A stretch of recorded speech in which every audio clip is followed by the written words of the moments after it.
রান্নাবাটির পক্ষ থেকে সকল দর্শক বন্ধুদের স্বাগত জানিয়ে শুরু করছি আজকের রেসিপি আলু পটলের রসা।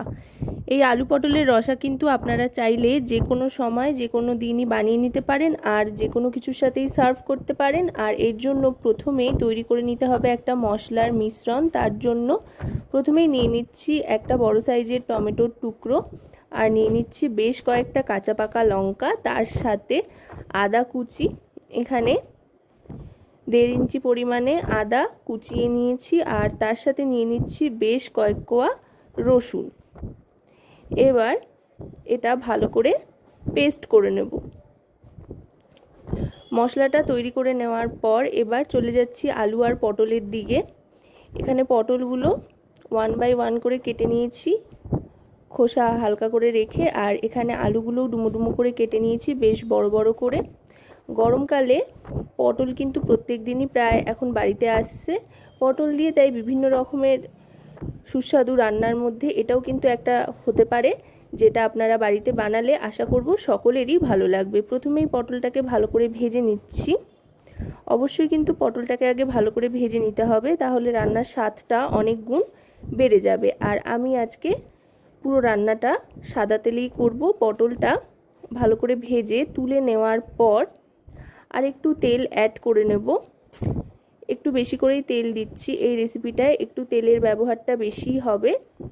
আর একটু তেল অ্যাড করে তারপরে তাতে ফোড়ন দিয়ে দিলাম তেজপাতা দেওয়ার পর এবার দিয়ে দিচ্ছি এতে সাদা জিরে তেজপাতা ফোড়ন দেওয়ার পর দিয়ে দেব আলুর টুকরোগুলো, যেটা ডুমো ডুমো করে কেটে রেখেছিলাম। আলুর টুকরোটা দিয়ে একটু ভেজে নেওয়ার পর দিয়ে দিচ্ছি পেঁয়াজ কুচি। চাইলে আপনারা পেঁয়াজ বাটাও ব্যবহার করতে পারেন, তবে তাতে বড্ড বেশি রিচ হয়ে যায়। পেঁয়াজ কুচিটা দিলেও স্বাদে কিন্তু খুব একটা হেরফের হবে না, হালকা পাতলার মধ্যে বেশ সুস্বাদু হবে। এই গরমে স্বাদের সাথে স্বাস্থ্যটারও তো খেয়াল রাখতে হবে, তার জন্যই এভাবে বানানো আর কি। যাই হোক, পেঁয়াজটাও এবার একটু ভেজে নেব।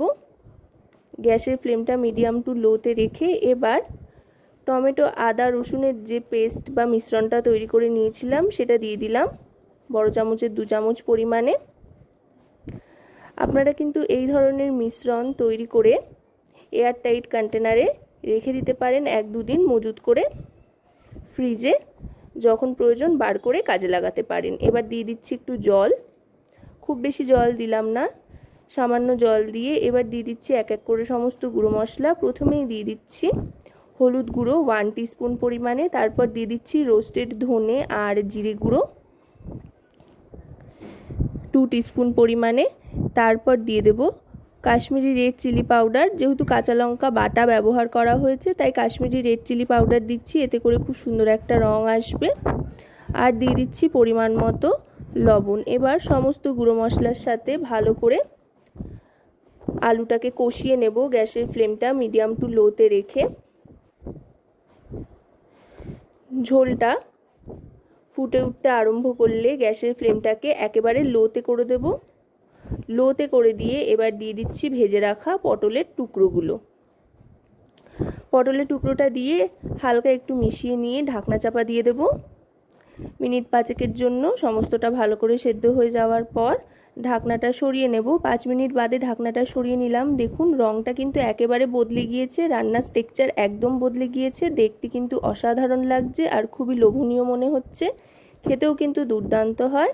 আর মশলাটাও কষে এসছে একেবারে, দেখুন এক্সট্রা জলটা একেবারে টেনে গিয়েছে। এবার দিয়ে দিচ্ছি শাহি গরম মশলার গুঁড়ো।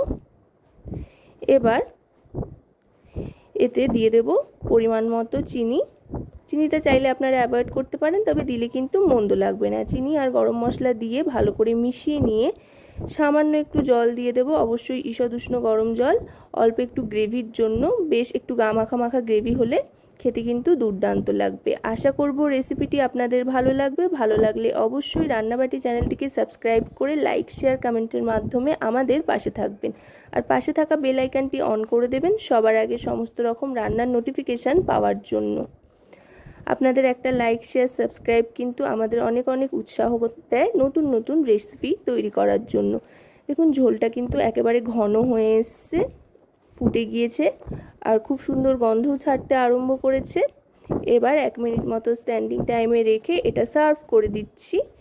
ভাত, রুটি, লুচি, পরোটা যে কোনো কিছুর সাথেই কিন্তু এই রেসিপিটা আপনারা সার্ভ করতে পারেন। তো আজকের এই আলু পটলের রসার রেসিপি আপনাদের কেমন লাগলো সেটা কিন্তু অবশ্যই আমাকে কমেন্টের মাধ্যমে জানান।